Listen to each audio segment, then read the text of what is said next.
आसमां और सारा जहान, ए जबी आसमां और सारा जहान सब बनाए गए नबी के लिए, सब बनाए गए नबी के लिए। अल्लाहुम्मा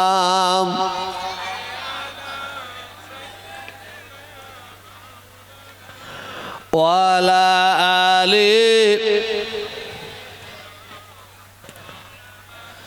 हुक्म खालिक है कुल आदमी के लिए, सबको पैदा किए बंदगी के लिए।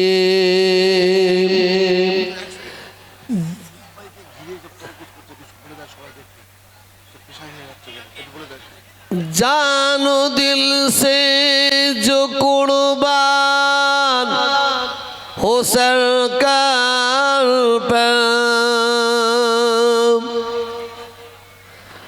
जानो दिल से जो कुर्बान हो सरकार पर, बाग जन्नत तो है बस उसी के लिए, बाग जन्नत तो है बस उसी के लिए। अल्लाहुम्मा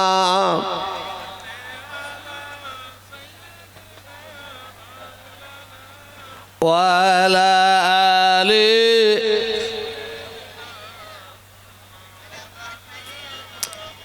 प्यारे हाजिरिन मजलिस उपस्थित आमार भाईजानेरा,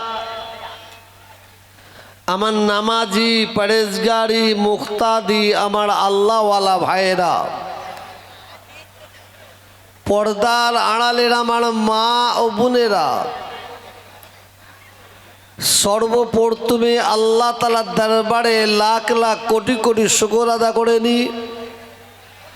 रब्बुल आलामीन दयामय आल्लाह ताआला आमाके आपनादेर सम्मुखे हाजिर करेছেন, বলুন আলহামদুলিল্লাহ। আল্লাহ তাআলার দরবারে আরো শুকর আদা করে নি। আল্লাহ তাআলা আপনাদের সকলকে এবং আমাকে এই পাক পবিত্র মজলিসে বসার জন্য সৌভাগ্য দান করেছেন, বলুন আলহামদুলিল্লাহ। আল্লাহ তাআলার দরবারে আরজু তামান্না আশা রব্বুল আলামিন দয়াময় আল্লাহ তাআলা আমাকে আপনাদের সম্মুখে হাজির করেছেন। আল্লাহ তাআলার দরবারে দোয়া চাই আমার রাসূল পাক সাল্লাল্লাহু আলাইহি ওয়াসাল্লামের কদমের উসিলায় আমাদের ক্ষুদ্র মিলাদুল মাহফিল दुआ खैर मजलिस के जন্য আল্লাহ কবুল করে নেন, বলুন আল্লাহুম্মা আমিন। ওয়াজ বুঝে নিবার জিনিস বুঝে নিবার চেষ্টা করবেন, আকেল মান করলে ইশারাই কাফি।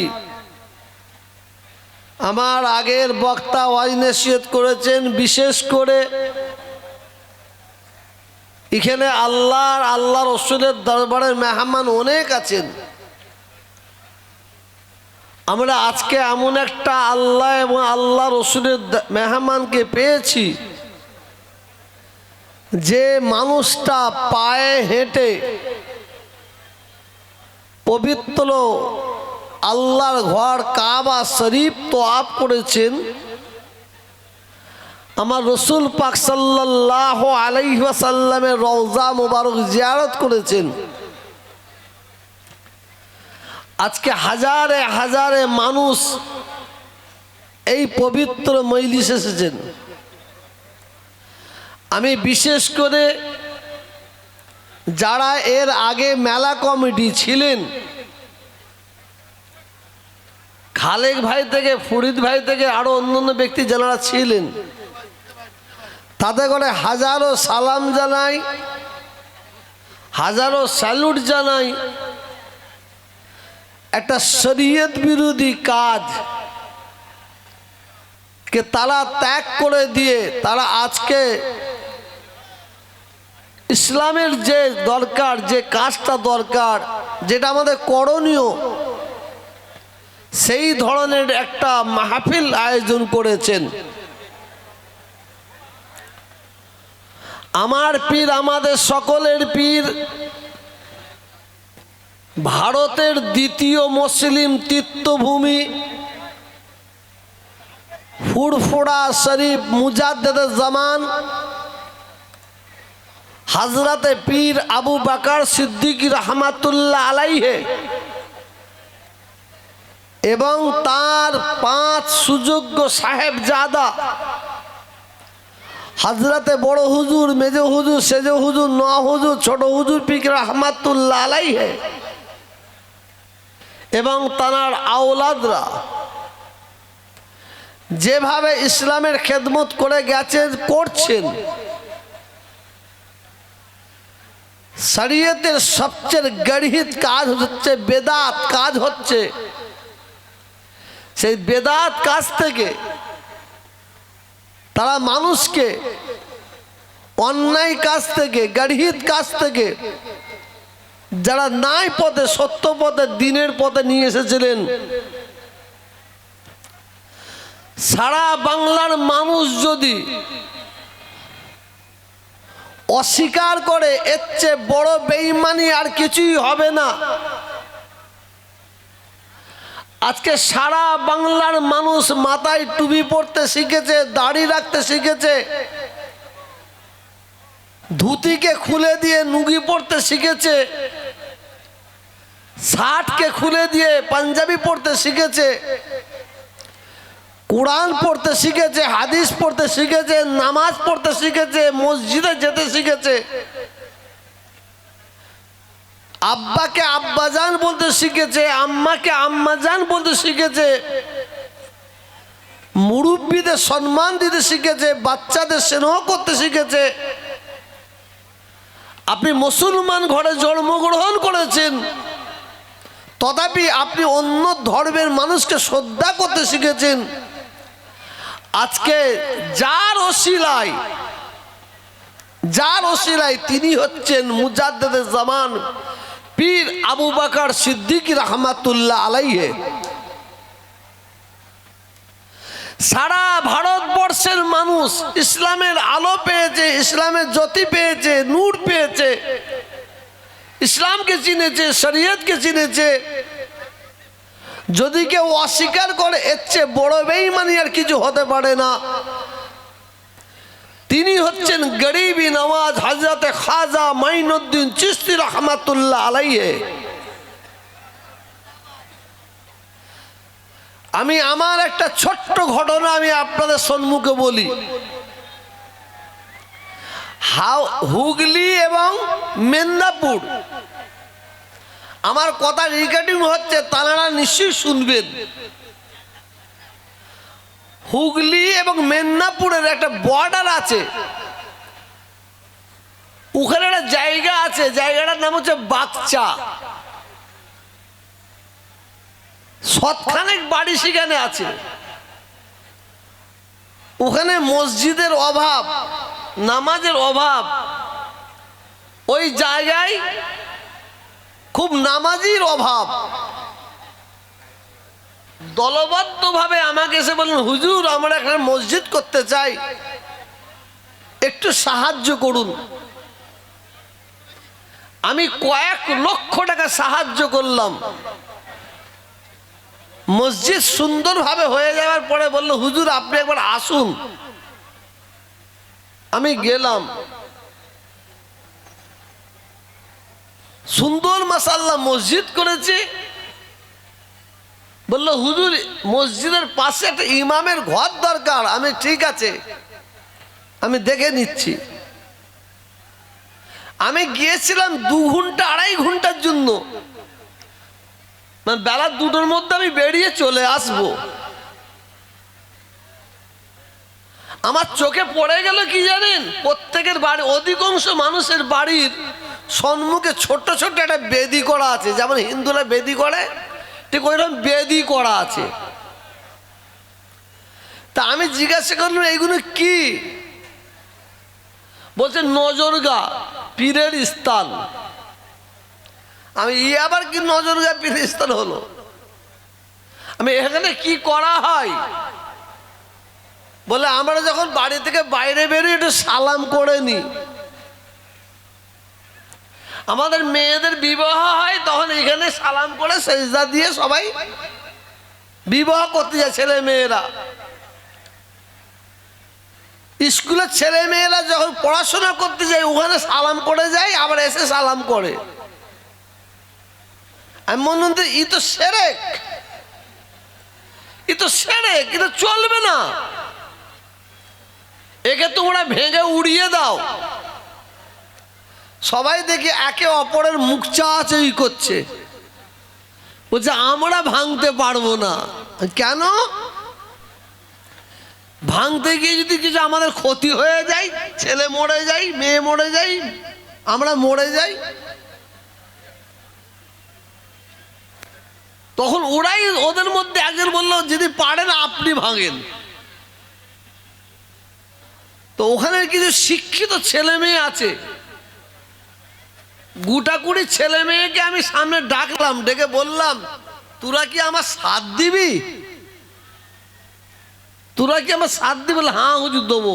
আমি নিয়ে আই শাবল, নিয়ে আই শাবল, নিয়ে আই শাবল দিয়ে ভাঙতে আরম্ভ করলাম। কিছু কম বেশি 28 থেকে 30টা বেদি ভেঙে চুরমার করে দিচ্ছি। একটা থেকে বড় সান মতন আছে তাকেও ভেঙে উড়িয়ে দিচ্ছি। একজন থেকে বাড়িতে কবর মতন করে রেখেছে তাকেও ভেঙে উড়িয়ে দিচ্ছি। বিশ্বাস করুন আমার 2টো হাতের তালু ফেটে গিয়েছিল, ফুসা পড়ে রক্ত বেরোচ্ছে, ভেঙে দিয়েছি। তাদের ঘরে নিয়ে বসলাম, বসে অনেক শরীয়ত সম্পর্কে কথা বললাম, তারা খুব খুশি। আজকে সেই জায়গায় গিয়ে দেখি প্রত্যেকটার বাড়ির ছেলে মেয়েরা সব নামাজি হয়ে গেছে। বলুন সুবহানাল্লাহ।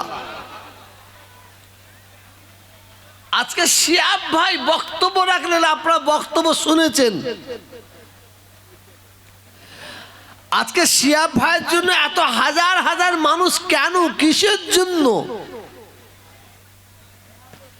শিয়াব ভাই তো একটা মানুষ, ও তো জিন নয়, ও তো ফেরেশতা নয়, ও তো আপনার আমার মতন একটা মানুষ।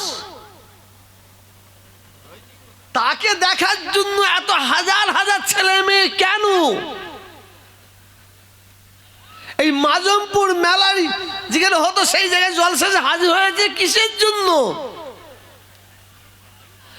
আজকে যত ছেলে মেয়েরা এখানে এসেছে শিয়াব ভাইয়ের মোহাব্বতে কেউ আসেনি, শিয়াব ভাইয়ের ভালোবাসায় কেউ আসেনি।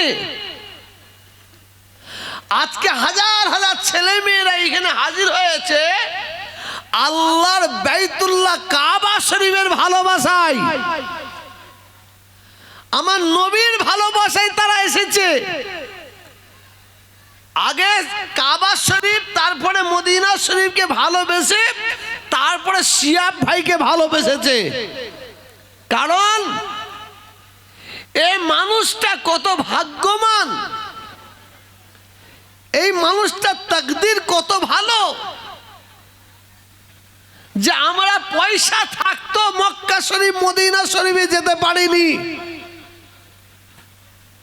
আমরা বকিল কিছু আছি,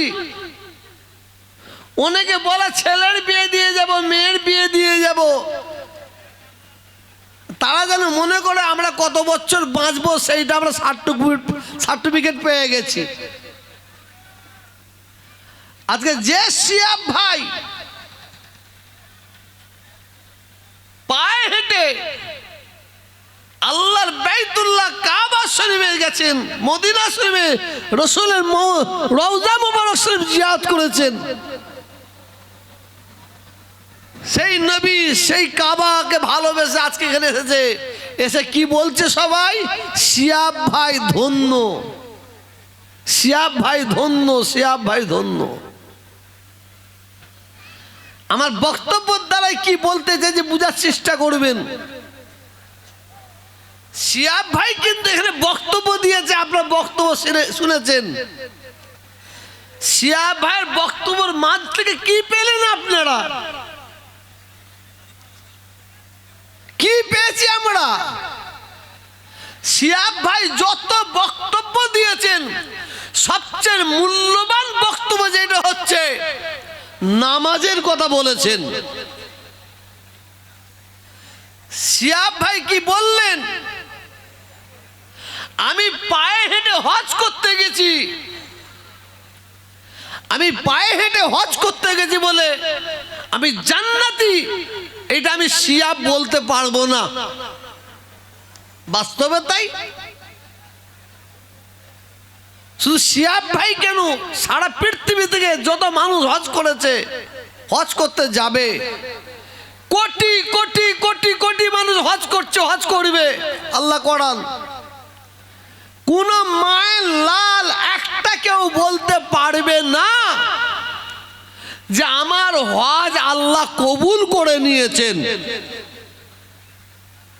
কেউ বলতে পারবে না। তবে ওই ব্যক্তি বলতে পারবে আমার হজ কবুল হয়ে গেছে,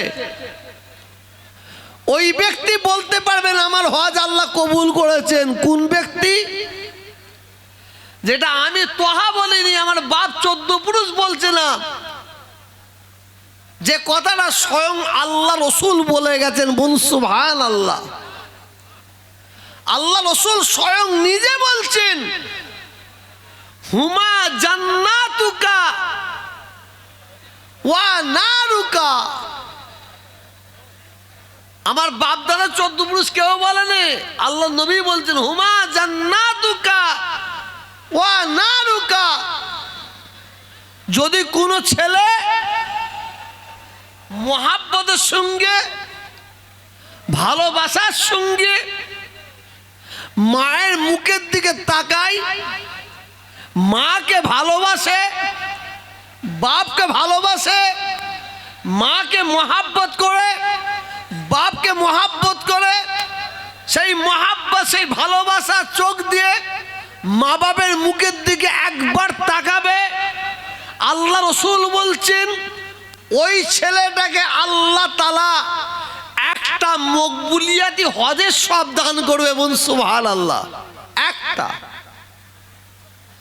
সাহাবারা বললেন ইয়া রাসূলুল্লাহ, ইয়া হাবিবাল্লাহ, হুজুর যদি কোনো ছেলে মা কিংবা বাপ, মা বাপের মুখের দিকে প্রতিদিন 100 বার মোহাব্বতের সঙ্গে তাকায়,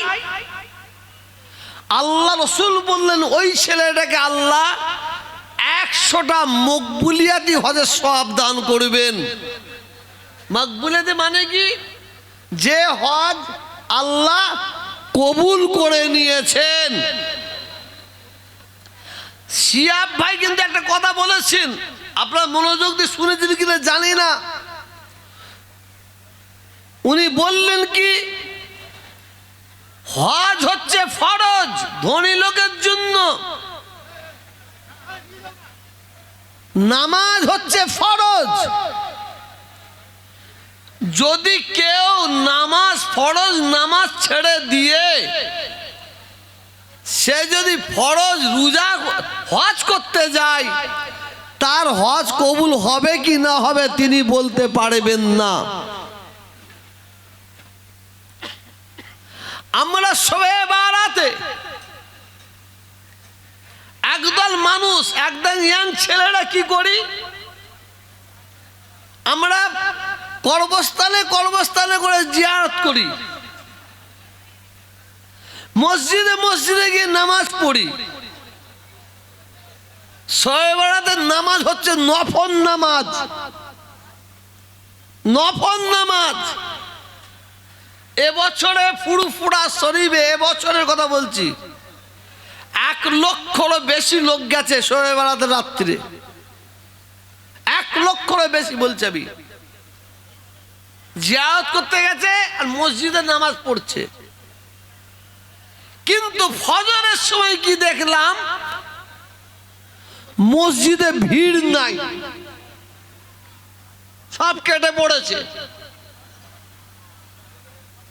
কিন্তু আমরা কি করলাম, নফল নামাজ, তার জন্য হই হই করে নফল নামাজ পড়ছি, জিয়ারত করছি, কিন্তু ফরজটা ছেড়ে আমরা ঘুমাচ্ছি।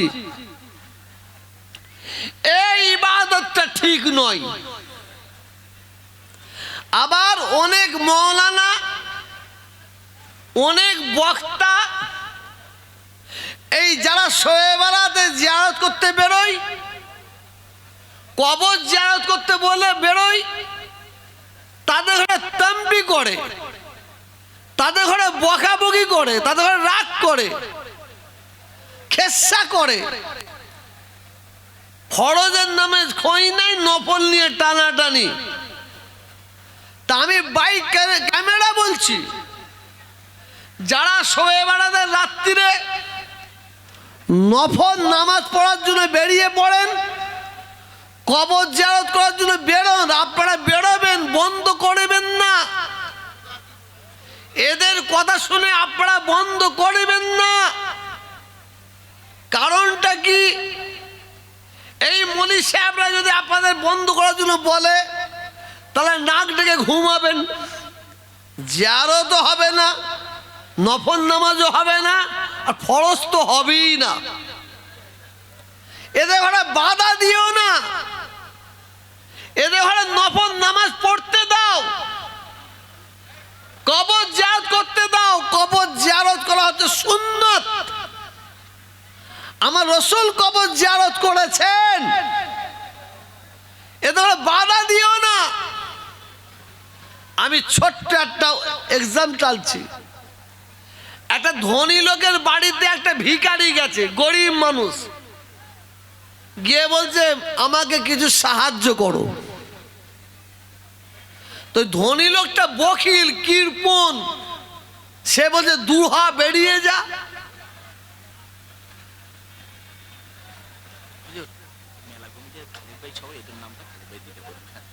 ভিখারি কিছু দূর দূর করে হাঁকিয়ে দিয়েছে, আর তারপর দিলে আবার গেছে বড় লোকের বাড়িতে, ধনীর বাড়িতে হাত পেতেছে, আবার দূর দূর করে হাঁকিয়েছে, আবার গেছে, আবার দূর দূর করে হাঁকিয়েছে। ভিখারি তো বলছে এ তো খুব ছ্যাঁচড়া ভিখারি, ধনী লোকটা বলছে এ তো খুব ছ্যাঁচড়া ভিখারি। আর ভিখারিটা বলছে এ তো খুব ছ্যাঁচড়া বড় লোক। তো বড় লোকটা, ধনী লোকটা ও দেখছে ছ্যাঁচড়া ভিখারি যাবে না, অতএব কি করলো জানেন, ওই ধনী লোকটা চুলার মধ্যে, উনুনের মধ্যে হাত ভরে দিল। হাত ভরে দিয়ে এক মুঠো ছাই পাঁচ নিয়ে ওর হাতে দিল, হাতে দিয়ে বলছে তুই যা। ওই ভিখারিটা হাতটা খুলে দেখে এক মুঠো পাঁচ ছাই। ভিখারিটা তখন বলে তুই তাই দে, তোর হাত খুলুক, তুই তাই দে, তোর হাত খুলুক। আজকে যারা শোয়ে বেড়াতে রাত্রিরে নফল নামাজ পড়তে যাচ্ছেন, জিয়ারত করছে, এদের বাধা দেবেন না, করতে দেন। কারণ এরা নফল পড়তে পড়তে ইনশাআল্লাহ একদিন ফরজ ধরে ফেলবে। কি ঠিক বলছি না ভুল বলছি বলুন? আসুন খুব মনোযোগ দিয়ে শুনুন। আমার শিয়াব ভাই, আমি ইনাকে নিয়ে একটু আলোচনা করি। ইনি যত বক্তব্য রেখেছেন, সবচেয়ে মূল্যবান বক্তব্য যেটা করে গেলেন, নামাজের কথা বলে গেলেন।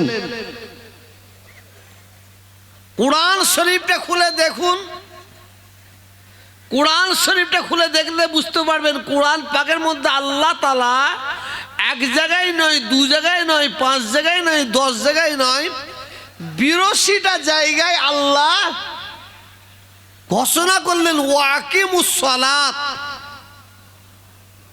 তোমরা নামাজ কায়েম করো, নামাজ প্রতিষ্ঠিত করো।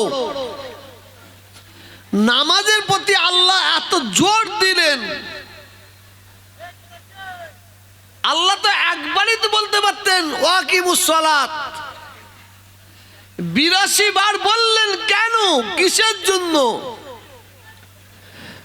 নামাজের মধ্যে আল্লাহ এত পাওয়ার, নামাজের মধ্যে আল্লাহ এত ক্ষমতা, এত শক্তি, এত মেডিসিন আল্লাহ ঢেলে দিয়েছেন। দুনিয়ার যত খারাপ কাজ আছে, অন্যায় কাজ আছে, গালিজ কাজ আছে, খারাপ কাজ থেকে, অন্যায় কাজ থেকে আপনাকে আমাকে বাঁচিয়ে নিতে পারে নামাজ। বলুন সুবহানাল্লাহ। নামাজ। আমি বেশি লম্বা চড়া করছি না, এখনই শেষ করব। আল্লাহ রসুল পৃথিবীর জমিনে কত বছর ছিলেন? 63 বছর। 63 বছর রসুল ছিলেন পৃথিবীর জমিনে। 63 বছর পরে রসুল যেদিন দুনিয়া থেকে বিদায় নিয়ে চলে যাবেন, শেষ নিঃশ্বাস ত্যাগ করবেন, রসুলের রূহ মুবারক হযরতে আজরাইল আলাইহিস সালাম কবজ করে নিয়ে চলে যাবেন। রসুলের জীবনের শেষ আওয়াজ ছিল ইন্তেকালের সময়, এর পরে আর কোনো কথা বলবেন না। শেষ কথা সলাত, সলাত, সলাত। অতএব শুধু নিজে নামাজ পড়লে হবে না। ইয়া আইয়ুহাল্লাযীনা আমানু কু আনফুসাকুম ওয়া আহলিকুম নারা। আল্লাহ বলছেন তুমি নিজে নামাজ পড়ো, তুমি নিজে হিদায়াত হও, তোমার ছেলেকে হিদায়াত করো, তুমি নিজে বাঁচো, তোমার ছেলেকে বাঁচাও, আহলিয়া বর্গকে বাঁচাও, পাড়া প্রতিবেশীকে বাঁচাও। আল্লাহ কোথা থেকে বাঁচাবো? আল্লাহ বলছেন জাহান্নামের আগুন থেকে বাঁচা। আজকে এত সুন্দর জলসা, লক্ষ লক্ষ টাকা খরচা করে এই জলসার আয়োজন। এই জলসায় 3 প্রকারের মানুষ আছে, 3 প্রকার। এক প্রকারের মানুষ আছে, কেমন সাজানো হচ্ছে একটু দেখবো। আর এক প্রকারের মানুষ আসছে, কোথায় মেয়েরা ঘুরছে, মেয়ে ছেলেরা কোথায় ঘুরছে, সেই জায়গায় একটু যে ঘাই মারবো। আর এক প্রকারের জলসা হচ্ছে, জলসায় লোক আছে যে যেখানে আল্লাহ এবং আল্লাহ রসুলের কথাবার্তা হচ্ছে, সেই জায়গায় বসে বসে শুনবো। আজকে আমরা যারা এই জলসায় এসেছি, মনে রাখবেন আমিও জলসায় বসে ওয়াজ করছি, মনে রাখবেন ইন্নামাল আমানু বিন্নিয়াত। কে কি উদ্দেশ্য এসেছেন,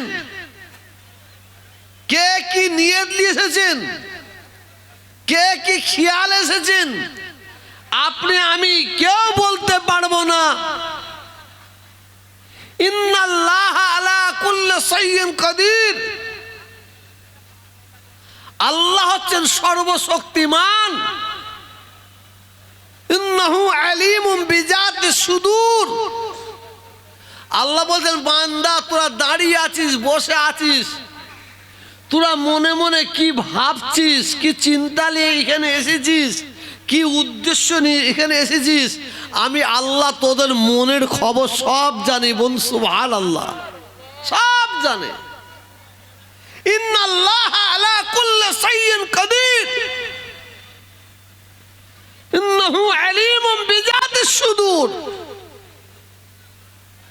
আল্লাহ সর্বশক্তিমান, আল্লাহ